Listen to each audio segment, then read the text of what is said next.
Should I get started? Nobody wants to take my invitation to come a little closer? Please? Okay, excellent. I wanted to welcome everyone here to the Evanston History Center at the Charles Gates Jaws House. My name is Krista Fabian DiCastro. I'm the Director of Public Engagement here. I just kind of wanted to recognize that I know it takes a lot to get to a thing in the evening, traffic, kids need to be picked up, dinner needs to be made, there's other fashion events. So I always appreciate the effort that everybody makes to come out and do things like this. So thank you for being here to at this event and to learn from these designers. And also, it's just wonderful to be in this beautiful space together. It's a gorgeous day outside, but it's also a kind of heavy time in our city. So if we're able to provide an opportunity for community and creativity and sharing and give a little bit of light and levity, I hope we can do that this evening. So is this anyone's first time at the Dawes House? Can you raise your hands high? Great, I love it. Most of our time with our audiences, we have a mix of people who've been here many, many times, which I know some of you have, and new audiences, which I think is really wonderful. So welcome. This is the Evanston History Center is based here in the historic home of Charles Gates Jaws. He was vice president in the 1920s. He won a Nobel Peace Prize. He had a top 10 music hit. He was all around in general like an interesting, involved community member. He raised his family here, and we're very privileged to take care of this house. Chris Hartzell has done so much work in terms of doing that and renovating and taking care of this house. And if you're interested in learning more, we do full house tours Thursdays through Sundays from 1 to 4, where you can get like a full 45 to 60-minute tour of all of the architectural and historical details of the house. We also recognize that the privilege it is to be in a house like this, and that the history of this land right near the lake has a much longer history than Charles Jaws. We are on the unceded ancestral homelands of the Potawatomi, the Ojibwe, and the Odawa people. And as the Evanston History Center, we take our responsibility seriously to tell the stories of all of Evanston and be a history center for all of Evanston, including, making up for the time when history centers did not do that very well for a variety of reasons. So a little bit about refashioning history, because I think you may be wondering, what does that have to do with fashion? So one of the wonderful things about this history center is that we have a costume collection of over 20,000 objects. It's the second largest costume collection in the state of Illinois. Rachel Jennings is our costume curator. Oh, look, she's up there. Rachel Jennings is our costume curator, so I want to give a shout out to her for everything she does in taking care of the costumes. About 2 years ago, we had an idea as a way to bring in new audiences and at the same time highlight that collection, which is not often, many of the items are not often on view, is to do refashioning history. So this is the second year that we've done that. Rachel has selected a number of objects from the collection, and then we had a design competition for professional and student designers throughout the Chicagoland area. They were unveiled in September, and now they're on an exhibit together upstairs, which I assume you all probably saw at least for a brief moment, and you can see a little bit more afterwards. So we're really happy this evening to have with us 4 of the 9 participating designers, along with, and I'll have them introduce themselves, but along with our moderator, who is Gregory Graham. Gregory was on the far left, I guess. Gregory was a finalist last year and was part of the jury this year. In addition, he is a theatrical costume designer and milliner. So he'll lead the conversation with the 4 designers that will be introduced to you, and we want to leave time for questions and answers at the end. And again, you're welcome to see the exhibit afterwards. And we are also on Facebook Live. I know there's people. Welcome. I hope that you can hear us with this sound system. We'll do our best. I asked the panelists to all speak into the microphone. And also, I just wanted to give a quick shout out, in addition to Rachel, to the jurors who were part of this process. I mentioned that Gregory was one of the jurors. We have Ernestine Fleming-Jones and Janet Messmer in the audience as well, and there was a few other jurors that are not with us this evening. So it was a process that involved a lot of great people in the fashion community in Evanston. And without further ado, I'm going to pass it over to Gregory. Good evening, everyone. So yes, my name is Gregory Graham. I am a costume designer, milliner, and also current grad student at Northwestern University, studying costume design and theater design. I was here 2 years ago, I guess it is now, when they first did the reFashioning history exhibit, entered with a piece that I created that was in conversations with Jess that was upstairs, was one of the finalists. It was a super exciting time to be able to create something just for fun that sparked something for me. And also being in conversation with the past and the history of things that I didn't know about really. And then they were so gracious to invite me to come back this year to be a part of the panel, to be able to observe the collection, to be able to go through and look at all the other designers as well. And I also want to thank Krista and the staff and everyone here for having me and for really encouraging this group of other designers to get together. So I think we can start with everyone to just kind of go down the line and introduce yourselves and give us a little bit of a backstory of who you are. Good evening. My name is Jess Crane. I am the Regional Director of Fashion Group International of Chicago. I am also the Programming Chair on the Volunteer Board of Directors for Apparel Industry Board Incorporated in Chicago. Those are 2 nonprofit organizations that offer programming for upcoming designers, artists, and anyone involved in the fashion business industry in Chicago. So last year I participated in reFashioning history, and I created a piece that was a little more conceptual rather than, mimicking an existing design that was in the collection or the exhibit. This year I went a little bit more literal with some of the work that I put into the design, kind of mimicking more of the structure. So I do fashion design. I'm a multidisciplinary artist, so I also am a musician. I do graphic design work. I do marketing work. I do all of the things. I ran an apparel and product development business for about 10 years. And when you're an entrepreneur working in your own business, you end up wearing a lot of hats. So over time, you gain different skills and talents, and then you also learn what things you don't want to be doing. But yeah, so I had closed my business for health reasons, and when I started getting back into the industry, I got into the nonprofit space. I got a master's degree in recreation, sports, and tourism because I wanted to do more community work. And somehow that all came full circle together, where now I'm doing community work for the fashion industry. I think I've said enough about myself, right? We can just keep going down the line. Good evening, everyone. My name is Aamina Haykal-Iyare, and I graduated from Columbia College here in Chicago. I majored in fashion design and I minored in fashion business. After that, I spent about 6 years or so working in fashion retail management. And then after that, I did some work in executive assisting and fashion styling. And yeah, my career has kind of taken me up all over the place. But as of right now, about 2 years ago, I started my own fashion brand called Zaire, So I just started that line about 2 years ago, where I celebrate like African print design, to embrace like my Nigerian heritage and culture. And I really want to like showcase that to the world. So that's what I've been doing the past 2 years, is working on my fashion design business. That's something that I had been wanting to do ever since I was a little girl, since about 7 years old. And like it's one thing that's really going to bring me fulfillment. I've tried other different career paths, but I feel like this is really where my heart, belongs. And then outside of fashion, I also received a UX design degree or certification.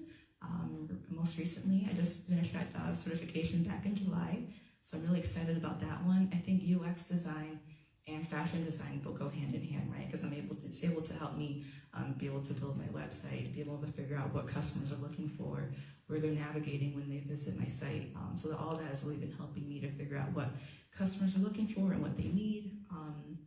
And then, I also serve on the board at a nonprofit called People of Culture that I started with my partner. So we like to basically give minority creatives a platform to be able to speak on their design work, and also give them a platform to showcase their creativity through music, technology, fashion, and all the good things. So that's a little bit about me.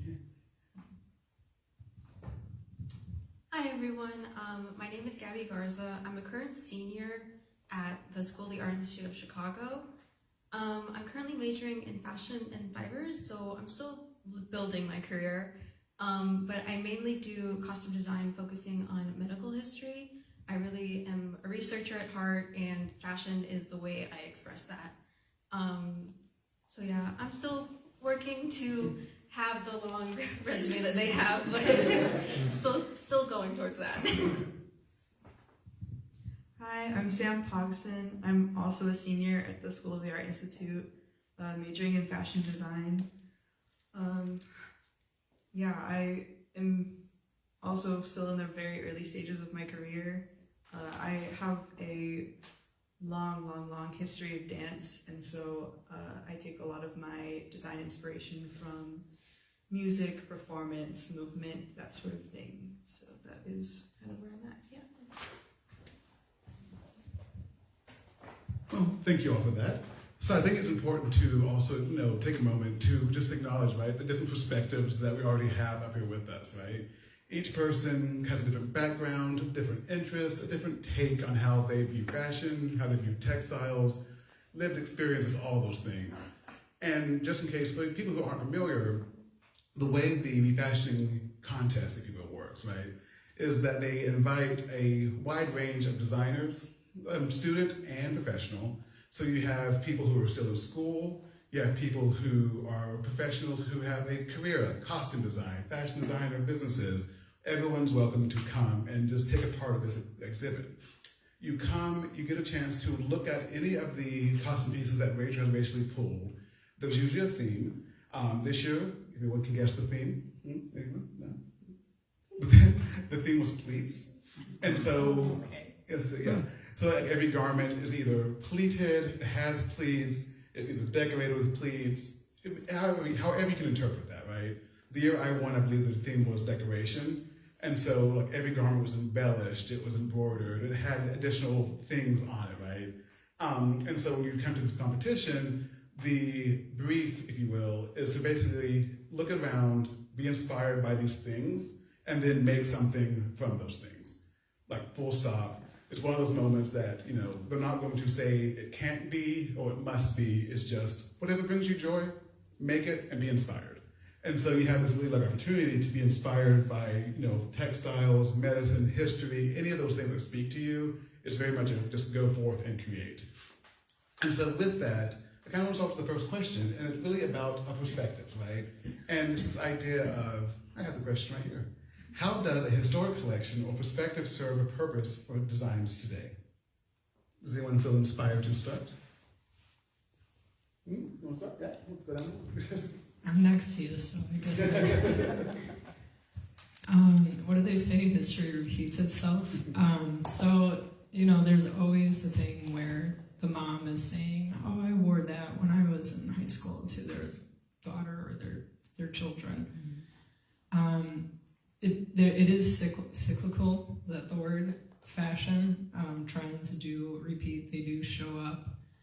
And that's also a reason why patenting is a weird thing for the fashion industry, because it's like you can't really reinvent too much about apparel unless it's some kind of functional development. They used to say when I was in school, unless you're creating a 3-legged pant, there's not really much you could patent about your designs. Do they still say that? But history, I have always been very interested and inspired by history. I make a genealogy nerd. I did like ancestry research on my family. I really love the idea of the stories that come from history. So the first design that I made for the reFashioning history exhibit, like I mentioned, it was more conceptual. I was having a hard time deciding what I wanted to design, and I had videos of the space and I kept watching them, and it just developed into this story. I saw this woman who lived in Evanston, and she was like out at the river watching the fireworks, like for the 4th of July. And that all just kind of inspired and had me make these embellishments where it was like a trail, from the firework going up in the sky, and then the embellishments were like the actual fireworks. Not literal, but like that was the idea of it. But I think that history provides us with inspiration for stories and creative ideas, is kind of what I'm getting at. I don't know if you want to. I just need to say, while they answer these questions, if you go ahead and talk about what you created this year and what about the collection inspired you, just because while you're talking about how you feel about the perspective of history, we can kind of, wrap two things in one here. Okay. I'll let somebody else talk for it. Okay, yeah. So I guess to answer your first question, which was about the historical significance of having a collection like this, correct? Yes. Okay. Yeah. So for me, I think it's really important for designers to be able to see and understand fashion history, right? We can't understand where the future of fashion is going if we don't know the history of it, right? And so we really need to be able to look at the lens of and the lifestyle of those before us and be able to see, okay, what inspired them to dress in this way. We really need to be able to study that in order to understand, okay, how can we take those elements and create something new for the modern world?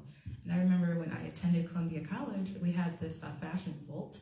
So it was this beautiful collection of garments from history. And we were able to, they had us put on these white gloves, and we were able to like study the garments and like be able to feel them. And that was so important for designers to be able to understand, like, okay, this is what fashion's all about. This is where we came from. Like, what can we do to take inspiration from these garments and make something fresh and modern for the, for the new world, right? And like little things and little details in fashion, like in garments, right? Like the fact that men's buttons are on the left and women's buttons are on the right. And that's because historically, in like royal families, the women were dressed by other people. So it was easier to dress someone else if their buttons were on the right. So I remember this anecdote that one of my professors told me, like, always remember when you're designing for men's and women's wear, remember the men's buttons are on the left and the women's are on the right, because women are always right. So that always helped me to remember, like, okay, when I'm designing, make sure the buttons are on the right side. And obviously, I don't know about you, but like, I obviously cannot afford to have anyone dress me. And so obviously that practice is outdated, right? But the fact that we still use that practice till today, like, it's just astounding. So yeah, like just little things like that are really important from our history that we still use today. So we need to know our fashion history.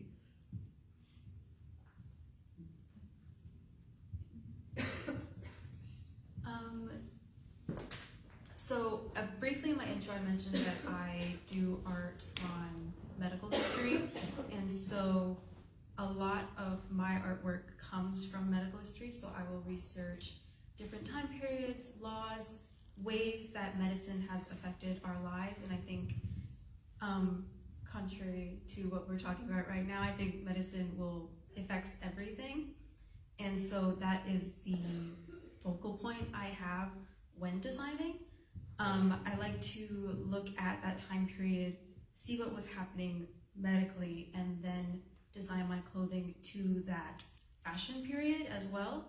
I want to combine everything and kind of bring awareness to these time periods, because a lot of our modern medicine comes from experimentation, exploitation of various peoples, and I think fashion is an amazing way to bring that to an audience, and not in a way that's going to be a lecture or a paper. It's going to be a bit more accessible in that way.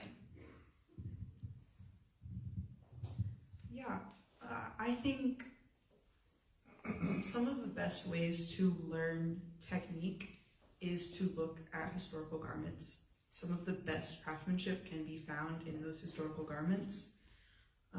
So at SAIC, we have a similar kind of collection of older garments, and so very often, if you're stuck designing, or you're like, I want to make this thing, but I'm not sure how to do it, most of the time we're given the advice, go look and see if there's an example. Usually there is, and then you can see how that's done, because truly it's so much easier to focus on what you yourself are wanting to input on your work when you aren't having to essentially, reinvent the wheel. There's so much to learn fashion-wise, like just purely through craft, because there's such a long history of inventors that were like, had a similar idea, I want to do this thing, I need to figure out how to do it. And so there's almost always an example for no matter what you're trying to make of something that's been done, or something similar that you can then, kind of modify for yourself. So I think it's very important to keep that in mind as you are researching.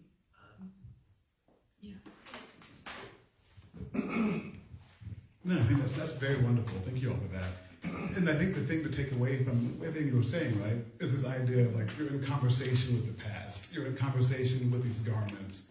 Even myself as a theater practitioner, I am usually making things that go on stage, right? And so they may be theatrical, but there's still this idea of, I'm doing a show from the 1950s, what would they have worn in there? Like, unfortunately, I usually can't do historical actual finishings, because of, as we can all attest, right, they don't last. But like somewhere on the stage 8 days a week. But there's still this idea of a conversation with the past, a conversation with past people, past ways of being, past ways of living, past ways of appearing, right? And so in this tone of communication, I would like for you all to give us one word to describe your aesthetic. And then with that, after your aesthetic, talk about what you made this year, and like what piece inspired you to make this thing. Let's start with the other influence, okay?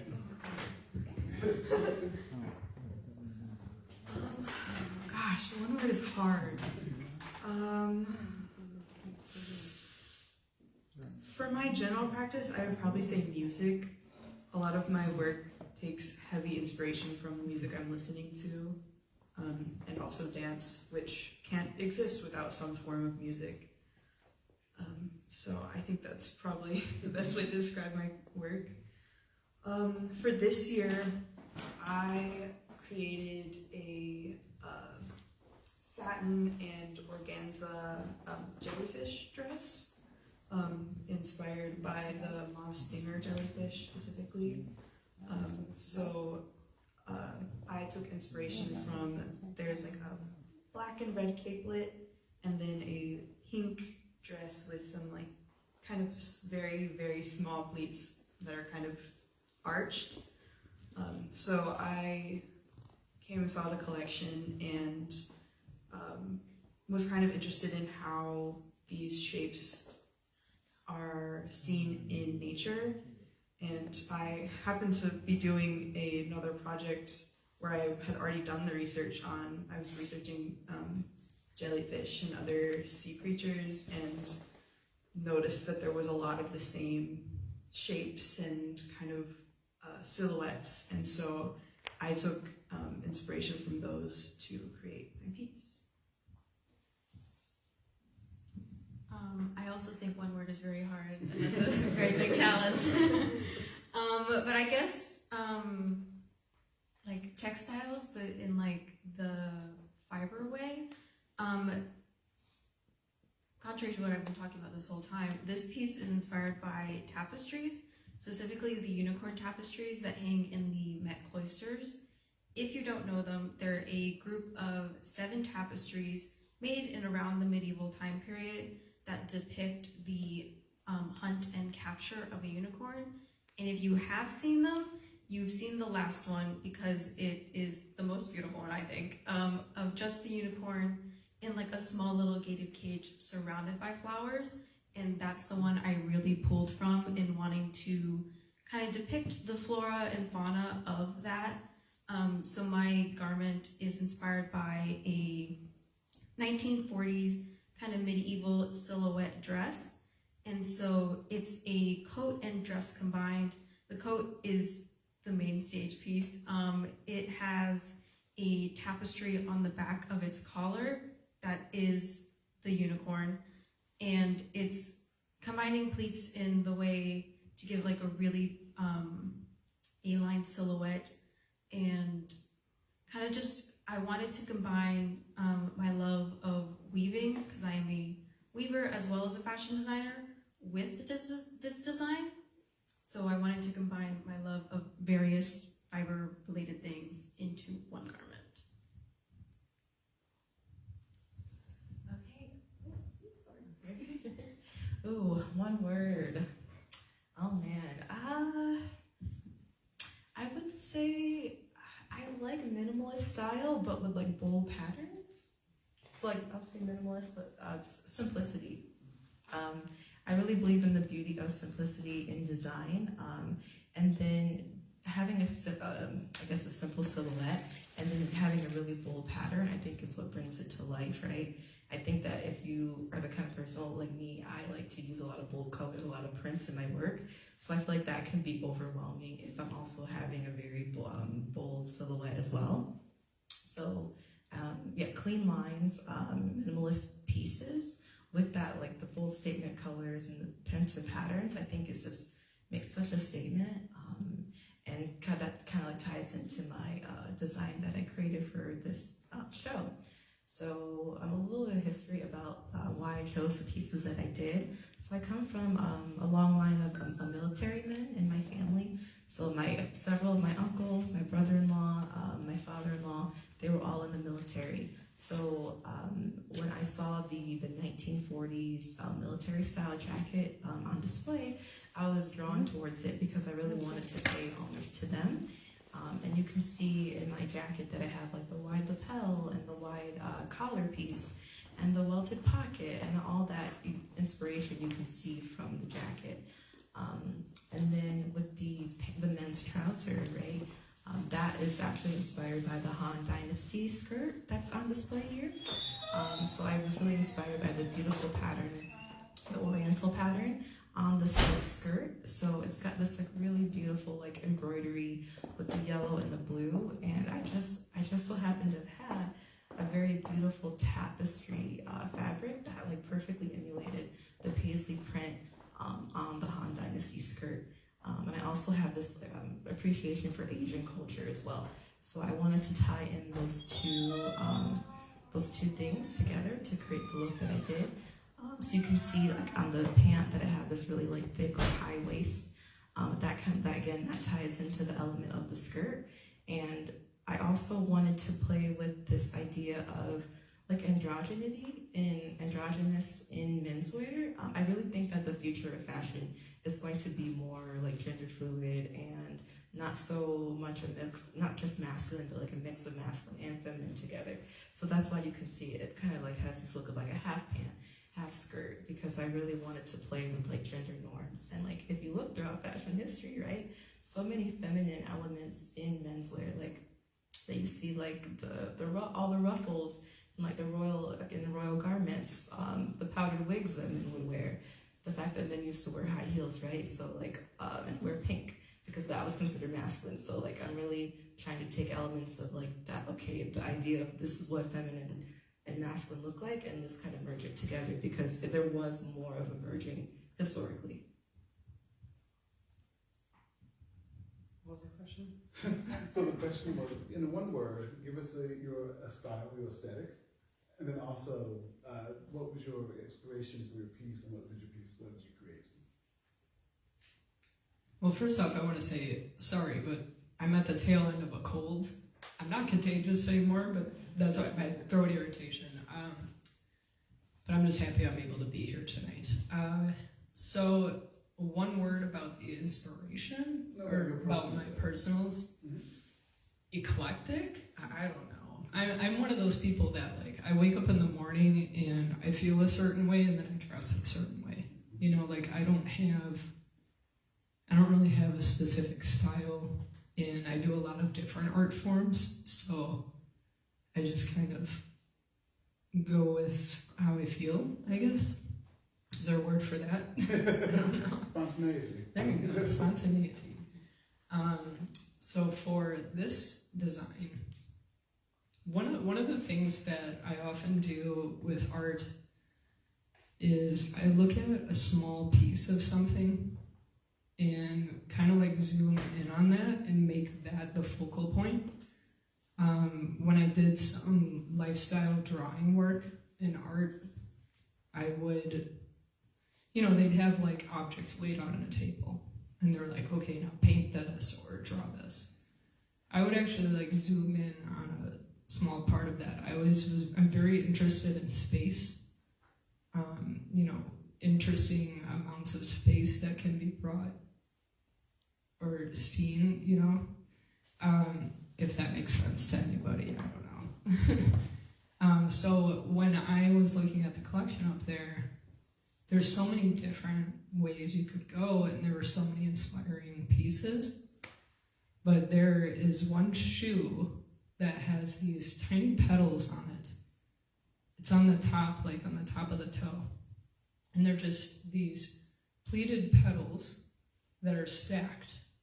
And when I saw that, I really gravitated towards it. And I was like, this is a very small thing that could be much bigger. So that was the basis of the design that I did.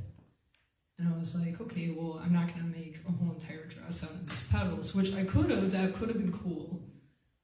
But with the interest in the space and, having different textures, like that's another thing I'm into, is having different textures. So like mine has a lightweight chiffon, and then it also has like a silky satin. And I even extended the design vision of the piece to include a handbag that was like a larger petal shape. And so there was a pink dress up there that was like, it almost looked like just a chiffon shift dress. Some people might even say it looks like a nightgown. So I took that kind of silhouette, lengthened it into something, that I think people would wear today. And I used the petals and created like not empire, because empire would be like under the bust. The style line I did was above the bust. And it was something that I saw on the runway for the fall-winter season for this year. I saw some style lines like that, so I was like, this is really interesting. So that's kind of how that all came together. It started with the little petals on the shoes and turned into this dress. Yeah. No, and I think that's wonderful. And it's like, this idea, right, that inspiration can come from anywhere. Every little thing. You may see a jellyfish, you may see a buckle on a belt. Anything like that can come from inspiration. And I won't be cruel. For me, I think my one word would probably be maximalist. Because I am, as a personal style, I tend to try to add more things. It's a constant struggle of like, how many things are too many things? But even when I was doing my hat last year, I was like, okay, what if I add a veil? What if I add more flowers? What if I change the shape? And it was like, okay, no, let's take a step back. Like I'm always being told, like, okay, what if you just didn't add 10 pounds of flowers? Exactly. Less is more, right? Yeah. Yes. But I'm also like, maybe more is more, you know? Do you have time for one more? All right. I think the one thing, as we're all talking about, that last thing I asked you, like that one word to describe your style, that kind of gave everyone pause. I think, you know, as you're talking about your art, your fashion, I would love you to kind of just give advice to anyone at home or here who's an artist or a sewer or anything really. Like when you're feeling stuck, what do you do to refill your creative well, to spark idea, to also just get those wheels going again? Actually, let's change it up. You know? Yeah, it's fine. Well, yeah. Okay. Let's keep it interesting. I guess where I find most of my creativity from is research. I think a library is the best place you can be. Just being surrounded by knowledge that has existed generations before you, and there is always a niche topic to be interested in. Obviously mine is medical history, in which not most people spend all their afternoons researching. And I think it's important to find that thing that you love and will spend days, hours researching into or just enjoying. I think it's so important to find that thing and to know that, like, okay, I don't really feel like doing this, I don't really feel like sketching, I don't feel like doing this. Let me read a book, let me watch a video that's going to be on this topic that I just love. And I think that really gives me energy to then go create and continue to do what I do.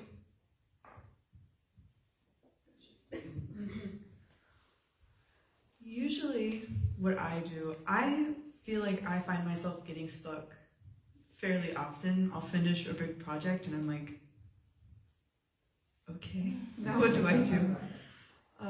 So for me, usually when I get stuck in one thing, I tend to just jump to another medium or learn a new skill, something like that. And then it usually kind of, there's like the initial, you know, learning, so you feel like you're not really making quality stuff, but then eventually you get more comfortable with it. And I always find myself being like, oh, I could apply this back to my fashion or back to whatever I was originally doing. So for example, I recently had the opportunity to take some art and technology classes. So learning like how to make LEDs light up and things like that, specifically in the context of sewable. And so there was a very big learning curve where I was like, I don't know what I'm doing. This is something I've never done before. But eventually, you know, I kind of, as I got more comfortable, I was like, oh, and then I could make a garment do this. I could make, you know, I could just keep making all of these things. And then I'm like having the opposite problem where I'm like, okay, that's too many things. We have to find one and just do that one. So that's usually what I do, is I find another medium or another skill set to learn, and then we'll usually end up circling back around. I think for me, if I feel like I'm getting burnt out, travel. I really enjoy traveling. I feel like this world is too big to just stay in one place, right? So like I said earlier, I have an African fashion brand, right? So I started it shortly after I had a trip to Nigeria, where I was there, and I was able to like really find my Nigerian heritage and culture when I was there. So I was really inspired by the people and the artwork and the colors and just like the color of life that they have. But yeah, in general, yeah, whenever I'm feeling like down or like in a creative slump, just going out, being in nature. Like I like going on hikes, traveling, just being one with nature, just thinking about, you know, what can I do next? And then it just ends up coming to me naturally. Like I just end up having all these creative ideas, and I'm like, oh, you know, it's all coming to you all at once, and it's like it wasn't there before, but then it just like hits you, you know, really from nowhere. So just keeping a clear mind, you know, doing yoga, meditating, just, you know, pausing, because life can get so chaotic and it's really hard to be able to, think of design ideas when life constantly is pulling you in different directions. So just make sure that you make time for yourself to do self-care, center yourself, and just explore the world. And there's just so much beauty in people, different places and things. Okay, so my number one thing when I'm stuck, or when other people tell me that they're stuck, is to walk away from the project. And I don't mean permanently, because I learned this when I was learning painting. Like you get in the zone. Like I was an athlete before my previous life, one of my other lives. And there's this whole thing of getting in the zone. And you get in the zone and you're in there. Everything else just kind of disappears. You're very focused in what you're doing, and you can become hyper-focused, and sometimes you get stuck in what you're working on, and you get frustrated, and you can't figure out, why can't I make this do what I want it to do? And the best thing that I ever learned was just step away, because when you step away and you do different things, what I know now, your brain changes. And when you come back and look at it, you have a different perspective. And, sometimes that's comes quicker than other times, but it certainly gives you a different perspective. I think that we often limit ourselves, so some of the points that were brought up, and I agree with what everybody said. I believe in lifelong learning, and one of the things you said is I go and I learn something new. There's a lot of people, I think, who limit themselves and think that, I can't do that, I'm too old, or I don't have time to learn, or I'm not smart enough, but those are all things that we limit on ourselves. And like traveling, like some people are like, I don't have time for that, or I can't afford that, or I can't, maybe, but all of these are limitations that we put on ourselves, and sometimes being stuck, it's because of ourselves, so if we get past that and find out ways to move forward. Yeah. No, I think that's delightful. And I think there's a common thread, right, of, when you're stuck, it's finding new things to spark interest, to spark creativity, to spark new interest, right? And as we as artists, we have this ability to be able to find new things and be like, okay, how do I turn this button into a piece of art? How do I turn this piece of found trash into art? Like found objects are huge things, textiles, medicine, plants, all those things I think are very interesting. Which kind of brings me to my next question. As we think of finding those examples you just gave, right, of what you do and how giving advice to people, and thinking now how the world is, right? Arts are underfunded, arts are being neglected. What do you feel is the role of an artist right now? And how does that feel for you in your personal experiences? Yeah. Wow, the role of an artist, how that's changed. I know, I was like, Okay. It's the word everyone loves to hate, AI, right? I feel like that's something that we have to grapple with now. Being able to figure out how to be unique in a space where a computer can generate a lot of the things that we are doing now. I would say not to run away from it if this is where the world is going, right? That you need to learn how to leverage these tools and leverage these things. Not completely have them take over your creative process, because a human element is always going to be needed. No matter what, machines themselves, they need that human element to be able to train them. They're going to need artwork that we've created to be able to even learn how to create artwork. So it's like a constant flow. We are very necessary to the AI process. I don't want people to forget that. I did work in AI for a little bit at Amazon, and so I was able to see how fashion and AI tied together, because we were working with how to create lifestyle imagery and make it look realistic. for the modern world and like make it undetectable.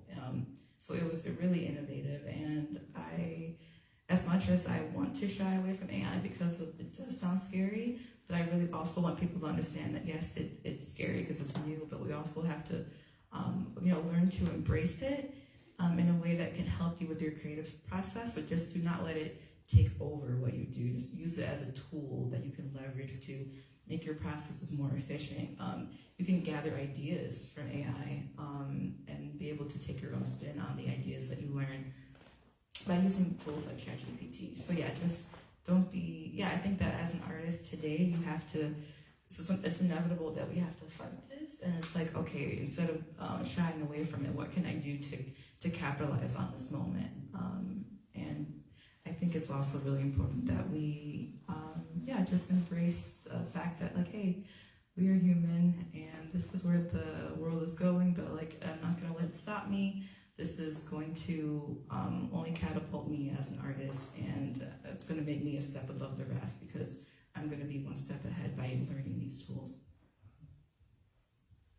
The role of an artist. Okay. I think it's important to be visible and to continue to make artwork that means something. I'm Mexican American, and what is happening in our current cities and cities around the United States is terrifying. And I think it's important for me to not shy away from doing events, from going to school, from being scared. So I think it's important to continue to make artwork that is going to center those things. My current projects and probably most of my projects going forward will center myself being Mexican. I want to bring my culture and to bring that into a spotlight because I think it's so important, and especially a lot of history gets erased, and I don't want that to happen. I think an artist should platform things that are important to them, that are important to the world, that need to be heard, and that need to be seen.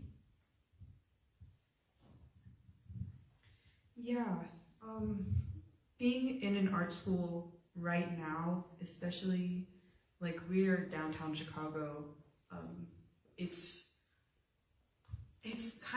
very fascinating, but it's also like there is a noticeable level of anger, of fear, of exhaustion, and it's something that is impossible to ignore no matter what practice you are in, what class you're in. Every artist at that school is like, I feel like we're all standing on edge. And so being in such a space where we are encouraged to express that, to talk about that, to shout it to the world for whoever will listen. It's inspiring, but constantly living in that can be exhausting. But I think it's so important to, keep shouting into the void, because eventually something might happen. I heard somebody say the other day that we need to practice being afraid, and I had never really thought about it, but that's such a powerful thing. I feel like in art, fear is such a hard thing to express, because we feel weak, and being an artist is a very unique example of when you can be weak. You're allowed to be weak, and you can express that weakness into something that can be beneficial for everyone. Other people can see this fear, this anger, this weakness, and be like, oh, I'm also allowed to feel this thing. That makes me feel better. I think it gives a lot of hope that, people aren't just looking away and letting it happen. There really is a force of people who are fighting for change and who are angry and who are upset and are willing to say something about it, because I feel like that's a very valuable thing that we tend to lose because people get afraid. So,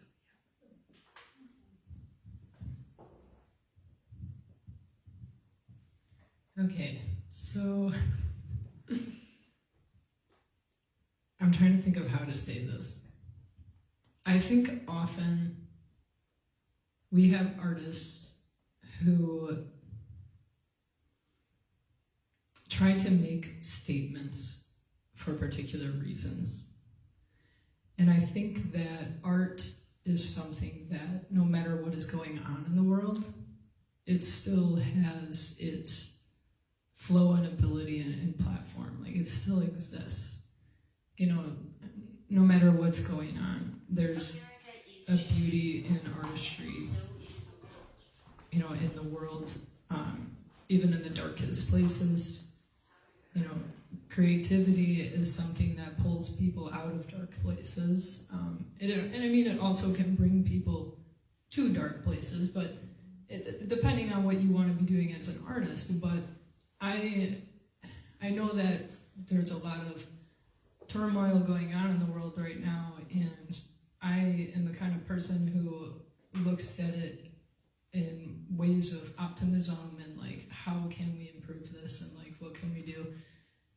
And you know, one of the pathways is that, you know, we can take a stance and we can create art and get people informed about things that are going on. But the other part of it is, how can we support our local community and our people in our country and our world? Like, what are things that we can do to help unite and like bring people together and affect change in a way that makes everybody healthier and emotionally? You know what I'm saying? Like, I don't know how else to describe that.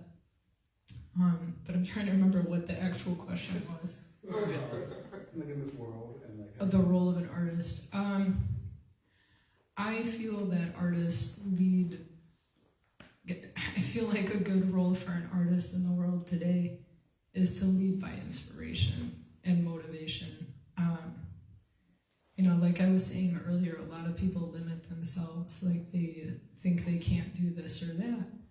And that's the same kind of mindset with things that are going on in the world. We do have a lot of divide with people in the world, and you know, we're all people. We're all people. I mean, I love y'all. We're people. You know, and I feel that an artist today could have a really great role of bringing people together. I guess that's what I'm trying to say in a long-winded explanation. Yeah, I think that is. I mean, I think you're all hit it right on, right? The artist, as an artist, our job is to basically to be, you know, to be visible, to be out there, to put ourselves out there, to put our art out there, to connect people, to bring people together. Those kind of things will never go away, never go out of style. They'll always be needed. So I think with that, we'll just take a moment. Does anyone have any questions for anyone they'd like to ask, or anything they're curious about as far as the house, or you know, anything like that? We'll start with you. Yeah. Hi everyone, congratulations that you made it here. It was very beautiful to hear about all your inspiration. My question is for Gabby. That's her name, correct? Yes. I think it's very beautiful and fascinating, your love for the medical industry and for the fashion industry and how you express that together. My question is, how did that come about for you? How did you know that you didn't even want to go to the medical field? Instead, you want to combine that. Is it something from childhood or just a genetic gene that you got? And I can just resum it if everyone can hear. The question was, how did Gabby connect the passion of fashion and medicine together, and how did she make that decision to go into fashion specifically and not medicine? So I guess I want to start by saying my mom's a nurse, and so I think that's where my first love came for it. But all throughout childhood, I would create art in various different ways. I thought I was going to be a painter, drawer, all these different things, but I eventually fell in love with fashion.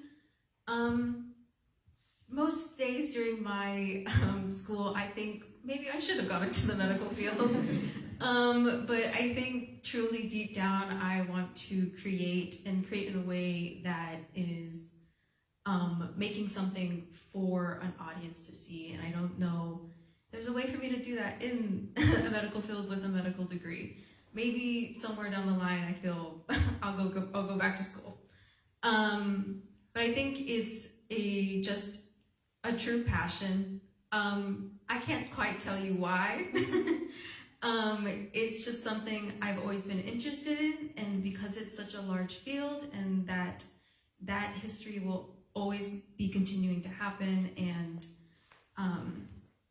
it's something that I can endlessly research into, and the way I want to express it is through fashion. Is there a way that you hope your fashion also influences the medical industry? I don't know if I've ever thought about turning it back on the medical industry. I think it'd be really interesting to go that route and to see what impact I can have on the medical industry instead of the medical industry having impact on me. I think that'd be an amazing project to look into and to see what could I be doing in that space, especially with something that might not seem related like fashion. Anyone else? Okay, just sort of a general question. I know that, over time, fashion, one of the things that impacts it is the widespread availability of, certain cloths that oftentimes will become more or less available depending on the economy. Okay, so, during your process of researching old clothes, did not having access, or how did you deal with inspiration from these older clothes that may have not always been made with modern materials? I think the question is, make sure I'm saying this correctly. The question is how do you deal with researching old material, older garments even, and making now when things aren't available anymore? Is that correct? I can start just to say, as a theater professional, right? A lot of times I will be doing a show where there's a very specific type of silk, or even a certain kind of bead that's available, or some kind of just even an embroidery, right? And because of the theater world is we have a lot of versions, right? There's the storefront version, there's the giant box version, and so all these things kind of depend on money and time, what's available. And so oftentimes it becomes this is why I have almost the privilege of being a theater person, is that I don't have to do things literally to the T. And so I can do a version where it's inspired by. I can do a version where maybe it's supposed to be this kind of specific lace, but how about we tweak it just a little bit, and now this is printed, or it's an applique or something instead that still honors this spirit, but from a stage that is 40 feet away, you really can't tell. It's all this idea of perception in space, that how much of this is actually going to be seen, versus when you think of fashion, and I'll let you all speak to this more, it really is about who actually is interacting with that piece, right? So if anyone here, if you buy a sweater, if you buy a pant, if you buy a skirt, anything, it's going to be on your body, you're experiencing it, versus when I do it, it's about what you're seeing. And so I kind of have a little leeway in that. Who else? So the materials that I used were not historical. So part of this, what am I, program, competition, that's not the right word. I guess it's a competition. It's a contest element. It's to be inspired by the history and bring a modern interpretation. So there's so many different directions you could go. So some people probably have used historical, more historical or factual materials to what was in the exhibit. I use dead stock materials. So in my fabric or my fashion collection called Forma Numa, what I'm doing is I'm using dead stock, which is like end of stock. So it's sustainability, or sustainable in a way because it's overage of goods that would typically just like go to a landfill. So instead of it going to a landfill, I'm utilizing those goods to create limited collections. So that's where my materials came from this. But if you're interested in being connected with groups that do historical costuming, like there's a couple that I can tell you about after this. I'll look them up and you can interact with those groups if you're interested. They actually create patterns and find materials to like create historically accurate garments if that's something you're interested in. Yeah, so I was gonna say in terms of finding the exact same like materials, yeah, that definitely is hard. The material that I used was a tapestry fabric. It very closely emulated the pattern that was on, and the embroidery that was on the skirt from the Han Dynasty, like a very, very close match. And so even if you aren't able to find like the exact replica, finding something very similar can still replicate like the same effect and still achieve the same desired result. And yeah, I really do think that being able to kind of have a good design eye to be able to understand like, okay, this might not be the exact fabric, but this can be very similar. I think that getting like that nice like blue, white, and that really light yellow color, I just found like that was just really fascinating that I was able to find that I already had that exact fabric, and it was actually from a fabric sale that was it was an AIPI, Apparel Industry Board fabric sale. Yeah, so I'm all about like repurposing and sustainable fashion. So like the fact that I was able to repurpose that fabric for the sake of this show was spectacular. I unfortunately did not do a lot of research into what actual fabrics would have been used in medieval time period. I mostly challenged myself by trying to not buy any new fabrics and going through my own collection. I was determined I will not buy anything new. I have to use what I have in my overfilling closet. So I believe also my black fabric was from an ABI sale too. But the green one is one I got from an estate sale. I love finding my fabric that way instead of like a thrift store or something, because usually you can go through someone's whole collection and sometimes they'll sell their whole collection to you and you can see how someone else was creating and then take that fabric and bring it into your own space and make it how you would use it. So I mainly do estate sales and thrift stores to try to source my fabric. I think because, like, especially fabrics that don't have plastics in them, like synthetic materials, are typically a lot more expensive. When you are in a project like this, for example, where you're looking at history, or, you know, say you're wanting to recreate a historical garment, I think, you know, you have to both be like, what's more important, accuracy or the cost? It's, you know, something you unfortunately cannot ignore in fashion design because it is unfortunately very expensive.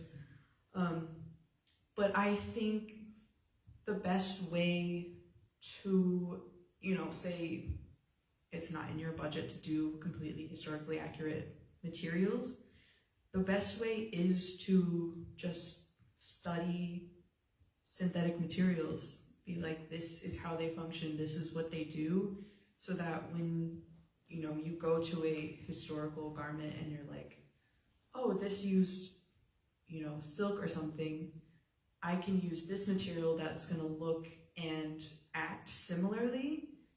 So knowing both sides, so that you can accurately recreate or something.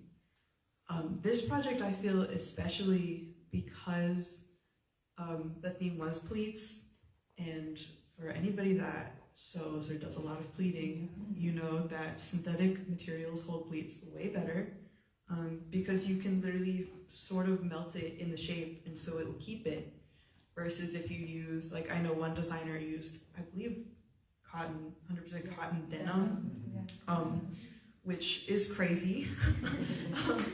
She's crazy, love her. I have also made the same mistake of pleating 100% cotton denim. Don't do that.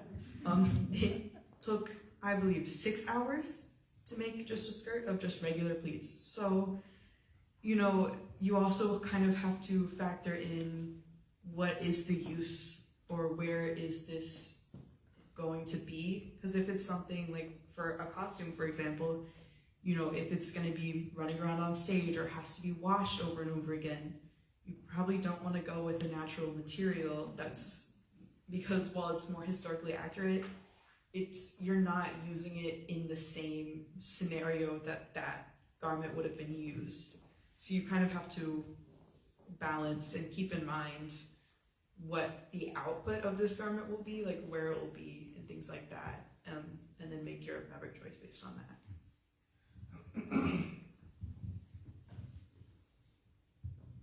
Yeah, it's definitely that balancing act, right? It's the balancing act of intention, resources, all of those things that you have to kind of figure out when you're trying to think about your project and your materials. While we're here, any other questions? Yes. Congratulations, everybody. I thought everything upstairs was amazing. And walking through the house and seeing the portraits of the period and then seeing the actual clothes really kind of blew my mind. My question is a process question. So, as a metaphor, if you were going to replicate this house across the street, you would build it, but odds are what's inside the walls would be modern, right? So when you're looking at a historical garment that you're going to replicate, how much time do you spend on the structure and the process of the garment before you necessarily worry about the stuff that we see on the outside? So you're going to really try to replicate something, because I would think the structure would affect, like in women's dresses, how things hang and all the rest, and then like with that jacket that you made, you know, that, seeing all that was pretty amazing to me. So in fact, I'm going to look at it again. So.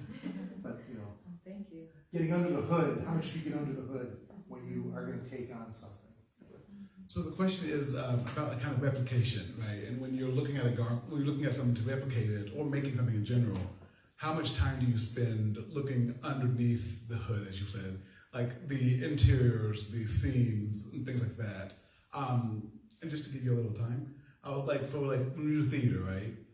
Oftentimes you have to think about the construction because of, to your point, a bodice is a bodice, right?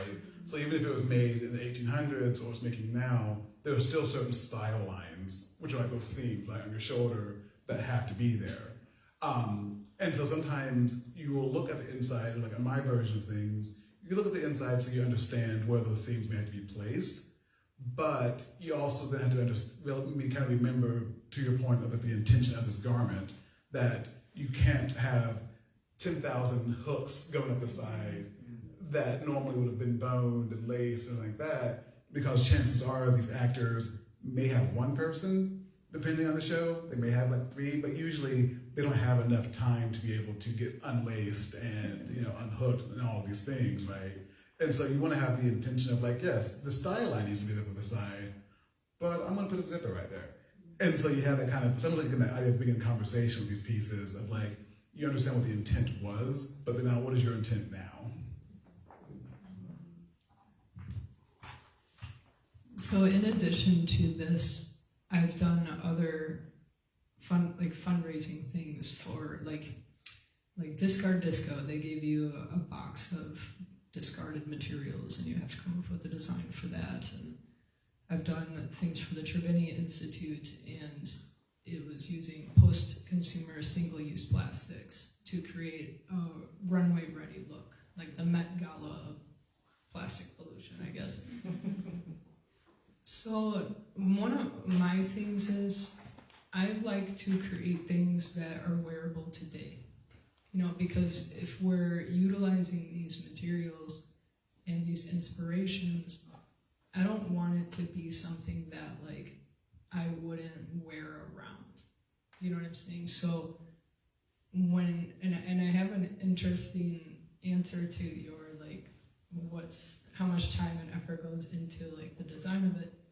So the way that I have been developing now to be more sustainable in time, materials, and energy is utilizing 3D pattern making software, and I use a body scanning app.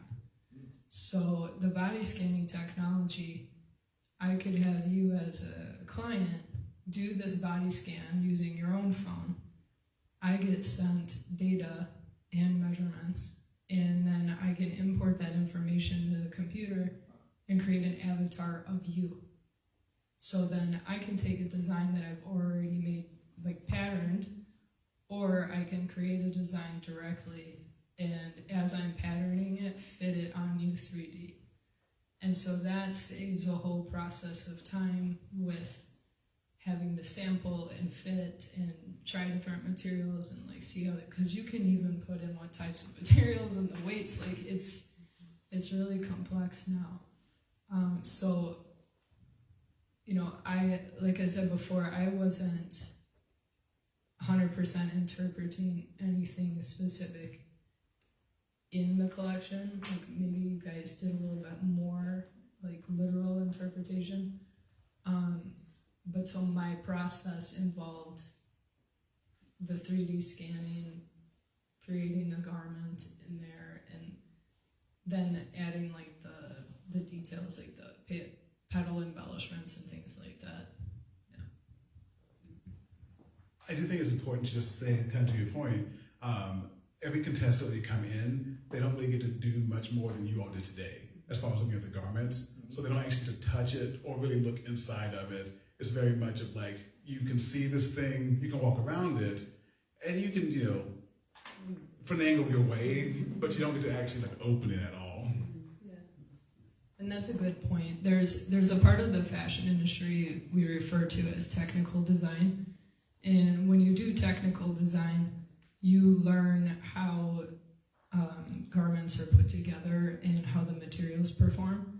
So you have an understanding of what types of support systems you would need to like hold up different features of garments, or how you might need to pattern things in order to get them to move or function the way that you want them to. So, you know, depending on experience, people can look at different garments and say, okay, I know that there's boning here and there and there, or oh, I know that they did this kind of seaming, and all of that just comes with time, you know. Yeah, for me, because I use a very like heavyweight material, I knew that I couldn't have a whole lot of pleating, right? Because when you're wearing a tapestry material, which is technically meant to be like for like upholstery or like for curtains, right? So when you know that the fabric is a really heavy weight, you have to be mindful of how much of it that you're using. And pleats uses so much fabric. Like one pleat contains like 3 times the fabric. So that's why I have to think of that map when I'm like creating the garment. Like, okay, I need my fabric to be this wide in order for the pleats to get down to this small shape, Yeah, right? my design changed because I didn't do the math right. Yeah. But you know what? I learned recently the knife pleats, or fork pleats. So you literally can use an actual fork to like flip the fabric, and it gets like a perfect pleat every time. So that was interesting. That I had to learn something new on this project. So that was really fascinating for me to learn. But yeah, so being able to be able to move in such like a heavy material, so being able to understand that like, okay, typically in menswear, right, the waistband is not as wide, right, and as high-waisted as the pant that I created. So being able to figure out, okay, where exactly on a men's waist then should this hit, you know, making sure that it's still comfortable and wearable for men. And even like thinking about like, okay, I know menswear typically you need the flap in the front, the opening, right? I was like, okay, this is going to be interesting. I'm going to do it on the side, kind of similar to women's wear, right? So there's all these different things I took into account. Like, okay, I have to put a zipper here, and then I have to create these like hook and bars that I have to add to be able to keep the waistband nice and snug on the waist. And then with the jacket, I know historically a lot of jackets are lined. I know in like modern times, jackets will be unlined, but historically they always have a lining in them for comfort and just to kind of like give it shape. So it was really important for me to line the jacket, and I used, typically you would use a silk, right? That's typically what they would use, is like a very nice silk material. But obviously, like, you were saying earlier, like cost is a factor. So I had to use like a polyester material in order to create the lining. But yeah. I think unfortunately I was not thinking about structure when I first designed my garment. And so when I first had all of the pieces together and all sewn, and I did that first fitting on my model, it like hung off her and like looked completely wrong, and it was heavy. And so I was like, this needs to fix or it's gonna look awful. So the black dress has a inner corset on it because there's, I believe, 8 sections of pleats that are, I think, started at 30 inches wide and then got pleated down. And so that was really like weighing down, and she could like feel it on her shoulders. And so the inner dress of that is like a little corset to like alleviate that weight. And then additionally with the jacket, it's also just as heavy, I think even heavier, because I believe the green is an actual upholstery fabric that I probably should have been using for that kind of design, but it was equally as heavy. So there's horsehair through the waist and the boning up the back. So like kind of putting the weight back off her waist and back onto, just trying to take it off of her, basically. And then the chains that go across the front are fitted perfectly to hers to just try to keep all of that weight off her, and so it's not, the jacket doesn't feel like it's falling off of her. Yeah, I think the main thing when looking at old structures is learning why they're there, like what function they have, because as we have progressed, some materials aren't available, or we've gotten better materials. So instead of using like bone for boning, there's like plastic or metal alternatives. So learning, what the purpose of those structures and the materials they use, so that you can then use the same intention to adjust your work is really beneficial.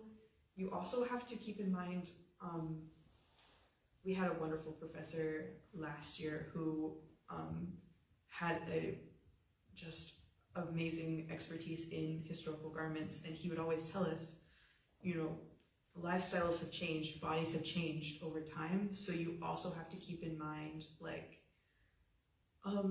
like the very corseted, like heavy dresses, they weren't walking around a whole lot, or they weren't, going very many places. And so, if you want to do that now, you have to keep that in mind, that, if you want to use exactly the same materials they did, you're probably going to have a lot harder time doing more, having it fit in modern day life. So you kind of have to keep in mind both the materiality and its intention of the old piece versus, what materials now and what the purpose of that garment or whatever it is. You have to balance them out so that, it works. Great. Okay, so I think we have time for maybe one more question if anyone has anything burning. But if not, no? Okay. Well, then I would just like to say thank you so much. Thank you for joining us today. And thank you again to the Dawes House staff and patrons for letting us be here.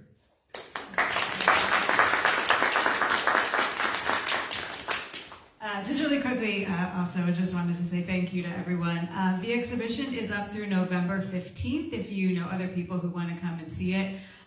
We don't have everything confirmed about the competition next year, but most likely we will also do it about the same time frame for any of you who are students or designers or know people, just kind of stay in the, check in with the Evanston History Center. In about March is when we put out the information. I want to thank all the panelists. Thanks to Gregory for incredible moderating. And also, I just wanted to give a specific shout out to 2 college students who held their own on a panel with Stu Collins, the top professionals. I was super impressed with all of you, but you guys are so young and so just insightful. So thank you all for being here. And we're going to keep the house open for a little while. So now that you have all this new information, if you want to go see the pieces again, you're welcome to. Thank you.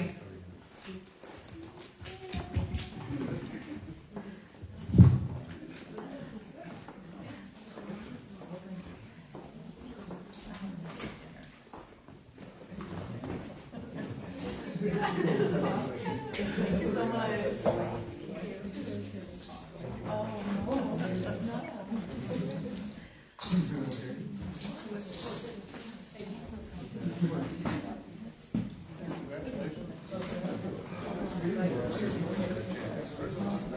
Back up.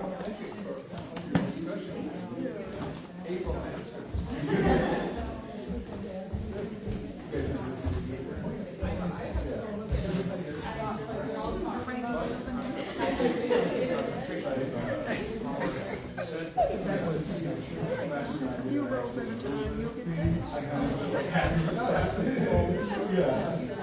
Thank you.